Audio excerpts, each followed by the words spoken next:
राधे राधे। जैसा कि हम सभी जानते हैं कि आज का दिन बड़ा ही पावन और पुनीत दिन है। आज संपूर्ण भारतवर्ष में ही नहीं अपितु भारत के बाहर भी हर स्थान पर आज लोग भगवान शंकर का पूजन अभिषेक कर रहे हैं। आज का दिन है महाशिवरात्रि का पावन पुनीत दिन। तो सबसे पहले आप सभी को इस पावन दिवस की शुभकामनाएं हैं, बधाई है। वैसे देखा जाए तो वर्ष भर में करीब 12 से 13 शिवरात्रियां आती हैं। हर महीने जो अमावस्या आती है उसी अमावस्या के एक दिन पहले शिवरात्रि आती है, परंतु वो केवल शिवरात्रियां होती हैं। और आज जो त्योहार हम मना रहे हैं ये है महाशिवरात्रि।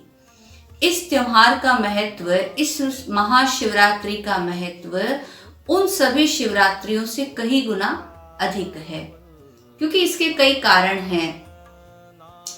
कई लोगों का ये मानना है, ऐसा प्रमाण मिलता है कि महाशिवरात्रि के दिन ही भगवान शंकर का अवतार हुआ था। और कई लोगों का ये भी मानना है कि महाशिवरात्रि के दिन भगवान शंकर का मां पार्वती के साथ विवाह हुआ था।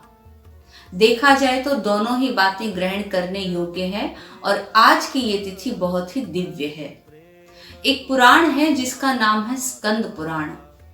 उसमें ऐसा वर्णन मिलता है, एक अद्भुत वर्णन मिलता है कि महाशिवरात्रि की जो रात्रि होती है उसी रात्रि में इस धराधाम पर, चाहे भारत में हो चाहे भारत से बाहर हो, घर में हो अथवा देवालय में हो, मंदिरों में हो, कहीं पर भी इस धराधाम पर जहां जहां शिवलिंग स्थापित है उन सभी शिवलिंगों में महाशिवरात्रि की रात्रि में एक बार, एक पल के लिए साक्षात भगवान शंकर आते हैं। इसीलिए इस महाशिवरात्रि की इतनी अधिक महिमा है। ये वो रात्रि है जिस रात्रि पर भगवान शंकर साक्षात इस धराधाम की सभी शिवलिंगों में एक क्षण के लिए आते हैं। इसलिए इस महाशिवरात्रि का ऐसा नियम है कि हम सभी को इस महाशिवरात्रि के जो रात के जो 4 पहर होते हैं उन चारों पहरों में एक एक करके रुद्राभिषेक किसी ब्राह्मण के द्वारा अवश्य करवाना चाहिए। 6 बजे से लेकर 9 बजे तक एक रुद्राभिषेक, फिर रात्रि 9 से 12 दूसरा, और 12 से 3 तीसरा, और 3 बजे से प्रातः 6 बजे तक चौथा रुद्राभिषेक किसी भी ब्राह्मण के द्वारा अवश्य करवाना चाहिए। क्योंकि महाशिवरात्रि की रात्रि में जो रुद्राभिषेक करवाया जाता है, महादेव का जो अभिषेक हम करते हैं, उसकी बहुत महिमा शिव महापुराण के कोटि रुद्र संहिता में बताई गई है। वहां पर एक कथा आती है, जो कथा हम लोग बचपन से ही सुनते सुनाते आ रहे हैं, एक गुरुद्रोह नामक भील की कथा।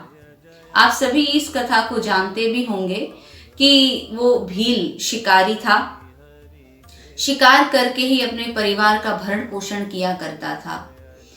अनजाने में ही महाशिवरात्रि की रात में ही वो एक बेल के वृक्ष पर चढ़ गया, बिल्व पत्र के वृक्ष पर चढ़ गया, और उसके पास जल था और जल लेकर के उसी वृक्ष के ऊपर वो बैठा रहा, पूरी रात शिकार का इंतजार करता रहा। और ऐसा संयोग था कि उसी वृक्ष के नीचे शिवलिंग स्थापित थी और वो जानता नहीं था, और अनजाने में ही पूरी रात उसके द्वारा उस वृक्ष के वो पत्ते शिवलिंग पर चढ़ते गए। उसके हाथ से, उसके पास जो जल था उस जल से पूरी रात अभिषेक होता गया, और वो अनजान बना अपने शिकार का ही इंतजार करता रहा। और भगवान शंकर तो आशुतोष हैं।